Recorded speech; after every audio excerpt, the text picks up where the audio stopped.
Vamos a leer unos textos de la palabra del Señor y voy a empezar y ya veremos. Luego ya, paso de las 9:30 o así, voy acabando. Es que ayer estuve en la convención y estuvo el hermano Francisquín. No, qué broma, que gocemos ayer en la convención de hermanos. Amén. Bueno, vamos a abrir el libro de Romanos. Cualquier lector de la palabra del Señor sabe que cuando se abre el libro de Romanos hay que prestar una atención especial. Porque el libro de Romanos es una joya, tanto literaria como bíblicamente. El libro de Romanos nos habla la revelación que tuvo Pablo de cómo somos salvos. Y es el libro que mejor lo explica, sin menospreciar, por supuesto, a toda la Biblia, que toda es inspirada por Dios. Pero el libro de los Romanos es un poco especial. Pablo les dice que quiere ir a Roma. Nunca ha estado en Roma, pero sabe que hay una iglesia de judíos, de hebreos, y quiere ir, pero no ha ido. Entonces, por carta les escribe la base, el fundamento de la salvación. A ver, así como en otras iglesias él ha estado y seguramente se lo ha dicho verbalmente, y a la hora de escribir cartas no tiene que decirles estas cosas, a los romanos se lo dice porque nunca había estado. Y vamos a entrar, leo unos textos y luego entramos. Libro de Romanos, capítulo 7 en adelante.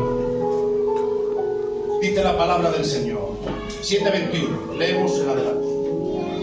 Así que, queriendo yo hacer el bien, hallo esta ley, que el mal está en mí, porque según el hombre interior me deleito en la ley de Dios. Pero veo otra ley en mis miembros que se revela contra la ley de mi mente y me lleva cautivo a la ley del pecado que está en mis miembros. Miserable de mí, ¿quién me librará de este cuerpo de muerte? Me salto el 25 y leo el siguiente. Así que yo mismo con la mente sirvo a la ley de Dios, mas con mi carne sirvo a la ley del pecado. Porque la ley del ahora pues, capítulo 8, ninguna condenación hay para los que están en Cristo Jesús, los que no andan conforme a la carne, sino conforme al Espíritu, porque la ley del Espíritu de vida en Cristo Jesús me ha librado de la ley del pecado y de la muerte. Amén. Porque lo que era imposible para la ley, por cuanto era débil por la carne, Dios, enviando a su Hijo en semejanza de carne de pecado y a causa del pecado, condenó al pecado en la carne para que la justicia de la ley se cumpliese en nosotros. Amén. Gloria al Señor. Amén, amén. Amén. Si se han dado cuenta, como soy el pastor y tengo más días de predicar, entonces voy un poco pausado. Si se han dado cuenta, en el capítulo 7, si ustedes se dan cuenta, entre el capítulo 7 que hemos leído y el capítulo 8, hay un total de 23 veces repiten una palabra. Entonces tiene que ser importante. Si en 2 capítulos una palabra se repite 23 veces, ¿qué palabra es? Yo le he puesto énfasis al leerla. La ley. La ley. En estos capítulos nos habla de varias leyes. La ley de mi mente, la ley de mi carne, la ley de los mandamientos, la ley de Dios. Habla de muchas leyes. Amén. ¿Y qué es una ley? ¿Qué es una ley? Dios, como creador del universo, de todas las cosas que han sido creadas, Él se presenta como creador y también sustentador. No solamente Él ha creado, sino que lo sustenta toda la creación. ¿Y cómo lo sustenta? Por medio de leyes que ha establecido en el universo. Por ejemplo, hay una ley muy conocida, la ley del cosmos, que dice que la Tierra gira en torno al Sol y no hay quien lo detenga, y gira sobre su propio eje, para que haya día, para que haya noche. y gira alrededor del Sol. ¿Para qué? Para que haya invierno, verano, primavera y otoño. Las estaciones. Es una ley que Dios ha puesto y no hay quien la mueva ni la detenga por mucho que lo intente. Es una ley.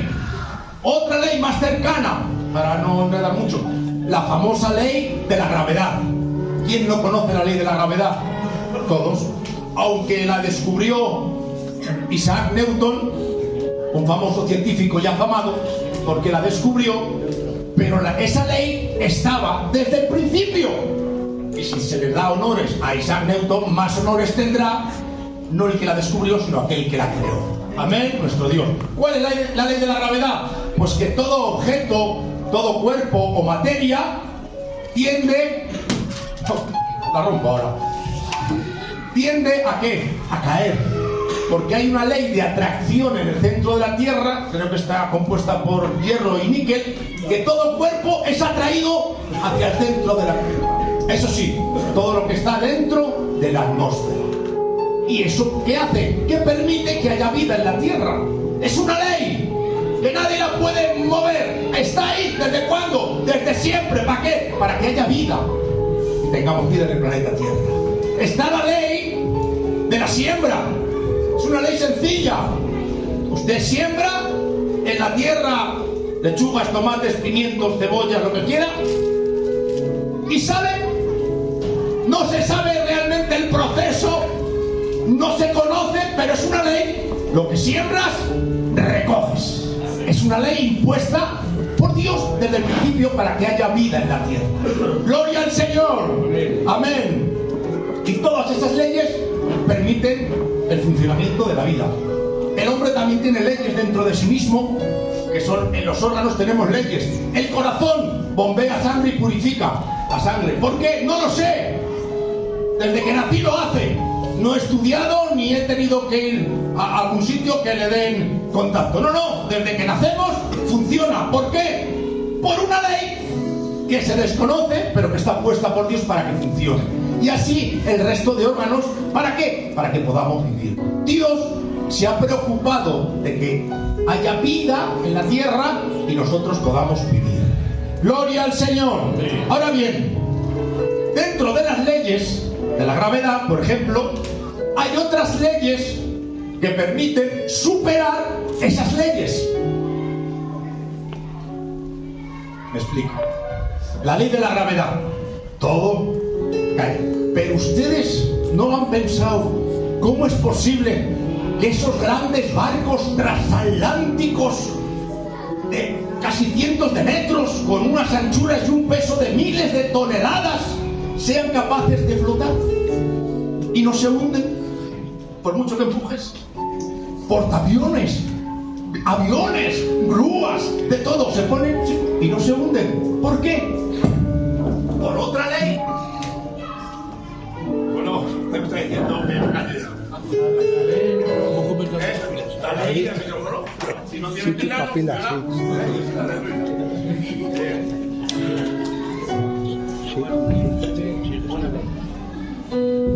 pero una ley supera otra ley. El Manuel de Puerta Pila y vuelve a funcionar. Amén. Esos grandes transatlánticos, porque antiguamente iban en ¿cómo se llaman? Balsas que flotaban, porque la madera flota, pero ahora no. Grandes barcos que son como edificios, chicos, y no se hunden. ¿Por qué? Por una ley que estaba ahí, aunque la descubrió Arquímedes. Esto también hay que culturalizarse, ¿eh? La descubrió Arquímedes, que estaba en una tinaja y dijo: Alma, si al hundirme en la tinaja sale agua, ¡eureka! Ya lo dijo así, ¿eh? Sí. Y se dio cuenta que hay una ley, que al introducir un cuerpo, una materia dentro del agua, el agua que desplaza hacia los lados, el peso que ese agua pesa es igualmente proporcional a la fuerza que hace verticalmente hacia arriba. Gloria al Señor. Eso era un poco raro, pero es así, ¿eh? O sea, hay una ley que los barcos, por eso son tan grandes por abajo, ocupan mucho espacio abajo, desplazan mucha agua, esa agua lo que hace el mar es hace una presión hacia arriba conforme el agua que ha desplazado y es imposible que se hunda. Es una ley que supera otra ley. Y ya una más. Otra que creo que la descubrió Bertolucci o Bertolini, un italiano. Monstruo. Sí. ¿Y qué dijo? La ley de la velocidad. Bertolini. Se dio cuenta que a mayor velocidad, menos presión de gravedad. Por eso los aviones alcanzan gran velocidad y contra más velocidad van corriendo y ascienden y suben y planean y superan la ley de la gravedad por la velocidad. Claro, cuando se paran, caen, pero mientras tengan velocidad, superan la ley de la gravedad. Gloria al Señor. Amén. ¿Por qué todo esto? Ya, al final, si eso ya tendrá sentido. Amén. Y Dios crea al hombre y lo pone en el huerto y le dice, ya sabes, no peques, porque si pecares, ciertamente tú morirás. Ahora Dios le da una especie de ley. Disfruta, vive, ahí estás en el huerto, pero eso sí, no comas, que ciertamente morirás. Dios como juez pone esa ley. Muy bien, llega el momento en que Adán decide comer. ¿Por qué? Porque la ley que Dios le ha dado al hombre no es una ley inquebrantable, es una ley que el hombre la podía quebrantar. Porque cuando creó al hombre, le puso dos cualidades. El hombre es dicotómico y tripartito. Parte material, parte inmaterial, y la parte inmaterial tiene alma y espíritu. Y Dios depositó en el alma y en el espíritu, ¿qué? Dos cosas importantes. ¿El qué? Le puso el doble albedrío para decidir si él quiere pecar o no pecar. Dios lo hizo un robot, yo te digo y haz lo que quieras. Y le puso otra cosa importante que luego vendrá a cuento, que es la conciencia. La conciencia es esa ley interna, una ley en mi mente, que sé lo que hay que hacer. Amén. Que distingo entre el bien y el mal. Luego puedo hacer el mal, pero yo lo distingo entre el bien y el mal. Pues, y así creo al hombre. El hombre pecó. Fue seducido, atraído por la serpiente, por Satanás. ¿Y qué hizo Satanás? Le introdujo en el cuerpo, en los miembros, una nueva ley. La ley del pecado. Pero Satanás no fue como Dios, que te pongo una ley y haz lo que quieras, elige. No, Satanás no elige. Satanás encadena, Satanás ata, Satanás obliga, Satanás subyuga y le implantó una ley para que el hombre a partir de entonces tiene que pecar. Y desde Adán en adelante todos los hombres son pecadores. No se salva ninguno. Hay una ley en sus miembros. Por eso Pablo le dice: yo veo una ley en mis miembros que se revela contra la ley de mi mente, la conciencia, y me lleva cautivo del pecado. Miserable de mí, ¿quién me podrá librar? Gloria al Señor. Amén. Tiene la conciencia el hombre. Es una conciencia bien armada, puesta por Dios. Y el hombre sabe que no hay que robar, sabe que no hay que mentir, sabe que no hay que matar, sabe que no tengo que engañar, sabe que no tengo que maldecir. Son principios básicos que el hombre lo sabe. Y como lo sabemos, no nos gusta que nos lo hagan, ¿verdad? No me gusta que me roben, no me gusta que me maldigan, no me gusta que me engañen, que me mientan. No me gusta porque sé que está mal. Tengo una conciencia de que sé que está mal, pero curioso. Sé que está mal, pero yo lo hago.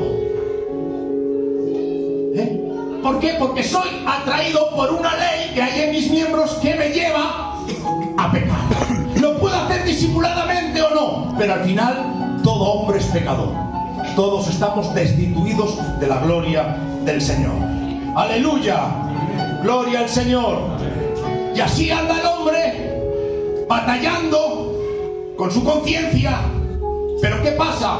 Que esa conciencia la acaba, ¿qué? Prácticamente matando. La conciencia la amordaza, la conciencia la ata, la conciencia la encierra y llega un momento que la conciencia ya no acusa. Al principio acusa, no lo hagas, no lo hagas, no lo hagas, no lo hagas, lo haces. Al rato, no lo hagas, un poco más bajo, no lo hagas, no lo hagas, lo haces. Llega una tercera vez, lo dice más bajito, no lo hagas, no lo hagas, no lo hagas, lo haces. Luego ya se queda la conciencia cauterizada, aprisionada, amordazada, ya no dice nada. Por eso hay gente que peca, y dice, no, si mi conciencia no dice nada. Estoy bien, duermo a pata ancha. Claro, porque la conciencia la han matado, la han cauterizado. Y claro, a ver, una persona, ¿cuántos kilos puede aguantar? Ese del carro, que iba con... Pues puede aguantar una persona fuerte 80 kilos de peso. Pero más no, 100. Pero si esa persona está muerta, ¿cuántos kilos aguanta? Todos los que le echen. Está muerto, no hay problema. Amén. Pues así es la conciencia. ¿Cuántos pecados puede aguantar? Pues 4, 8, 50, 72. Pero llega un momento que la conciencia está muerta. Échale lo que quieras. No te va a acusar, no te va a redarguir, no te va a avisar porque la conciencia está muerta. Échale pecados, que no hay problema. Gloria al Señor. Y así estaba el hombre con su conciencia. Llama a Moisés y Dios saca la ley de Moisés. Esta es una ley que es parecida a la conciencia, que es una ley buena, que lo que dice la ley, los mandamientos son buenos, pero ahora no están dentro del hombre solo, ahora están escritos por fuera.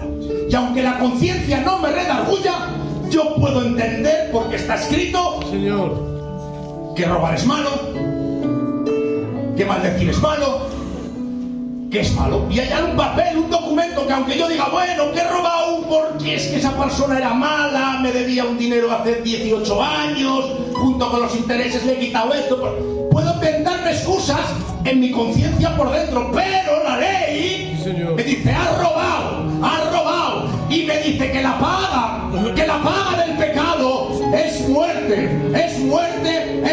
no hay solución, la paga del pecado es muerte. Dice más, dice, cualquiera que peca, que yerra en uno de estos mandamientos se hace culpable de toda ley. ¿Cómo es eso? Si porque falle yo uno en un mandamiento ya me hago culpable de toda la ley. ¿Sí? Así dice el Señor. Es como, imagínense que esa raya es una frontera. Y me dice el Señor, no pases. Y paso. He hecho mal. Pero le digo, Señor, he pasado, pero solo ha sido en una baldosa. De todas las que hay, es una. En aquella no he pasado. Pero el Señor me dice, no, has pasado. Eres culpable por haber pasado en una como hubieras pasado a todos. Porque el mal no está en una, es haberlo hecho. Gloria al Señor. Amén. Sé que les estoy dando la tarde, ¿eh? Soy consciente. Pero aguántenme. El pecado tiene dos vertientes. Es que no me sé el nombre técnico. Tiene dos vertientes. Uno es el pecado personal, que es errar al blanco, traspasar, transgredir, que lo hago yo, que peco yo, que he pecado en mil cosas. Esa es una forma de pecar. Pero hay otro pecado que es que no me acuerdo ahora mismo cómo se denomina. ¿Cómo es la doctrina del pecado? Amartía dice. ¿Qué es amartía? ¿Qué es? Es el pecado que hace cambiar de dirección al hombre. Ya no es el pecado puntual de una vez. Es el pecado que hace cambiar de dirección al hombre. ¿Cómo? Con leyes sociales. Gloria al Señor. Amén. El mundo, el gobierno marca leyes que invitan o casi obligan a pecar al hombre. Y es una cosa natural. El gobierno no lo condena, pero es pecado. El gobierno lo aprueba, dice que está bien, pero está mal para cara a Dios. Amén. Pero el gobierno dice que hay que hacerlo, pero es pecado cara a Dios. Por eso es algo que va cambiando el curso de la sociedad. Y así está el mundo. Si hace 100 años decimos que el aborto es legal, no se lo creerían. ¿Que matar niños es legal? Sí. ¿Cómo es? Ven, vamos cambiando. Si hace 50 años dicen, puede haber familias monoparentales. ¿Ahí? ¿Puede haber una familia con un solo miembro? Sí. Y una madre tener un hijo y... Sí. Qué bien. ¿Y puede haber dos padres en un matrimonio? Sí. ¿Y pueden tener hijos? Sí. ¡Alma Dios! ¿Cómo puede ser? Sí, perfectamente. Y uno puede estar en un cargo público y ser homosexual, practicar. Sí, perfectamente. Y es un orgullo. Y salen a la calle y son famosos. Sí, sí. Y puedes ir con respeto a los otros. ¿Puedes playas y piscinas? Sí. Sin nada. Sí, sin nada. Y como lleves algo, te multan. ¿Qué mundo este? ¿Pero cómo es eso? Sí, existe. Así es. Y por orar y hablar de Dios te metan preso. Sí. Y por hablar de cosas feas, malas, horrendas, nada. Te aplauden. Pero bueno, estamos locos. Sí, pues sí. Y que en la escuela quiten la religión porque se prohíbe hablar de Dios y todas las imágenes que hablen de Dios y de la Biblia. ¡Fuera! Pues ahora sí. Y que se permita que se hablen de cosas sucias y desordenadas. Pues sí. Han visto, la sociedad va cambiando, el curso del camino recto está torcido. Ahora las generaciones que vienen ya pecan sin querer, sin saber que es pecado. Pecan, ¿por qué? Porque es un pecado social, es un pecado ambiental. Por eso los cristianos nos convertimos en raros, en extraños. ¿Qué hacéis aquí? Vosotros debéis ser terroristas. Estáis incumpliendo y estáis en contra de los derechos liberales y sociales de los hombres. Habrá que acabar con vosotros y con vuestras ideas, porque vuestras ideas son retrógradas y son muy malas. Hay que acabar con vosotros. Gloria al Señor. Y la Biblia es un libro anticuado y sus leyes son anticuadas y hay que acabar con ellas. Ahora, cuando los presidentes juran, o los reyes en altos cargos, hasta hace poco, no hace muchos, juraban por la Biblia. Por Dios y por la Biblia que yo prometo estar en mi cargo y honrarlo y protegerlo. Ahora eso está prohibido. ¿Cómo vas a jurar por la Biblia? Por mi honor y mi conciencia. Ya está. Es el pecado que está cambiando el curso del hombre. Que crean que pasó en Sodoma y Gomorra. ¿Por qué fue? Porque el pecado ya estaba en toda la gente, en todas las áreas de la vida, en todas las escalas de los pobres, los medios, la clase media, la clase alta y la clase gobernadora, porque las leyes eran malas. Por eso Dios decretó juicio y destruyó Sodoma y Gomorra. Lo mismo pasó en los tiempos de Noé. Todo el pensamiento del corazón del hombre era mal, las leyes eran malas, los sentimientos eran malos, las ideas eran todas en contra de Dios. Por eso Dios, que dijo, destruyó la tierra. Lo mismo pasó a los cananeos. Los destruyó a todos. ¿Por qué? Porque estaban en ese tipo de pecado, no puntual de uno que peca, sino que era toda la sociedad pecando a todas las horas. Y mandó al pueblo hebreo, lo sacó de Egipto, pasó el desierto y ejecutó juicio contra aquellas naciones por ser naciones pecadoras. Amén. Pues ese es el pecado, en el cual dice Pablo, ¡ay! ¡Miserable! ¡Miserable de mí! ¿Quién será capaz de librarme de este cuerpo de muerte? Porque dice, porque con la ley, dice Pablo, es que yo me la gozo en la ley de Dios. Leo los mandamientos, ¡ay, qué gloria! ¡Ay, qué bendición! ¡Ay, qué poder! ¡Claro que sí! Eso es justicia, eso es orden, eso es pureza, eso es lealtad. ¡Amén a eso!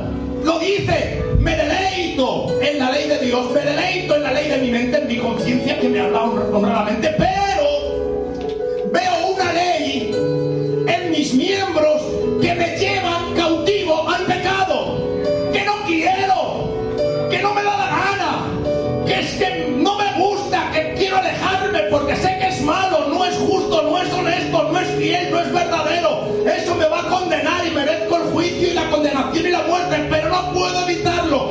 ¿Qué es lo que me lleva? Una ley, y eso no hay quien la pare, no hay quien la quite, no hay hombre que sea capaz de librarse de la ley. Y dice la Biblia, por cuanto todos hombres han pecado y están destituidos de la gloria de Dios.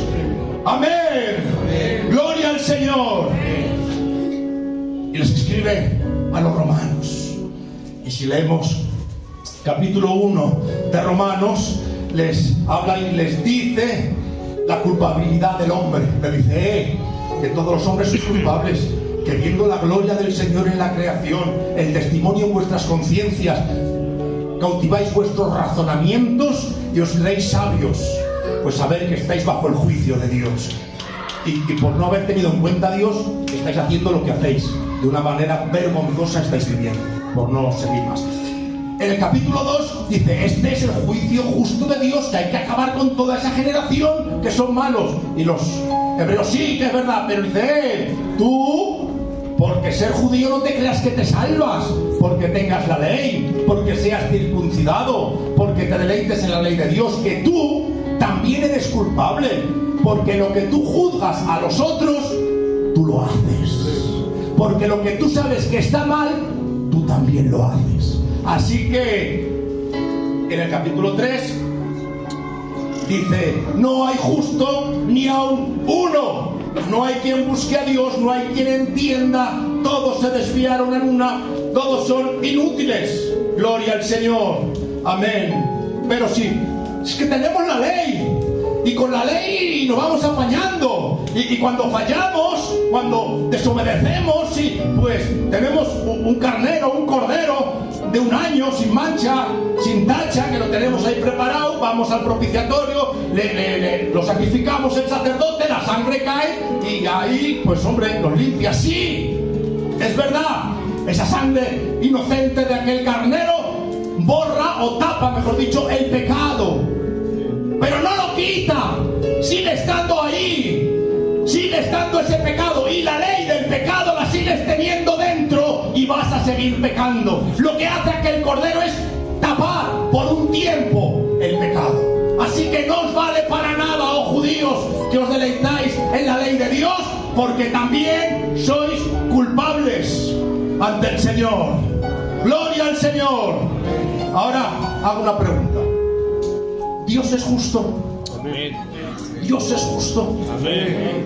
Dios es juez justo. Amén. Dios justicia. No hay Dios más justo que Él. ¿Y es justo que Dios declare inocente a un culpable? No, no es justo. Entonces, ¿cómo puede hacer Dios? ¿Cómo puede justificarme? Y decir justificación quiere decir eres justo. Cuando uno va a un juicio tiene 2 opciones: o es culpable o es justificado. Quiere decir que es justo, que sale. Ahora yo, que está aquí, ¿cómo puedo enfrentarme al juicio de Dios? Y que el juez de toda la tierra, que no le puedo comprar, que no se puede manipular, que no puede cambiar, que juzga con justo juicio, que juzga conforme los secretos del corazón del hombre, ¿cómo puede ser que me declare justo, justificado? Problema, ¿no? Algo hay. Porque entiendo que me perdone. Oye, me perdone, está bien. Un juez le ha caído bien el reo, que está muy mal, pero bueno, te perdono. Perdón quiere decir que te libro de la cárcel, te libro del castigo, no vas a pagar la condena, porque te he perdonado. Pero eres un culpable, que lo que has hecho está mal. No vas a pagar, pero eres culpable. Pero la Biblia no dice solo que nos perdona, sino que nos declara justos. Pero esto lo vamos a dejar para otro día. Amén. Amén. ¿Cómo consigue Jesús, Dios, declararnos justos, el juez de toda la tierra? Amén. Jesucristo. Gracias por su atención. Un deleite hablar aquí en este lugar. Que Dios les bendiga y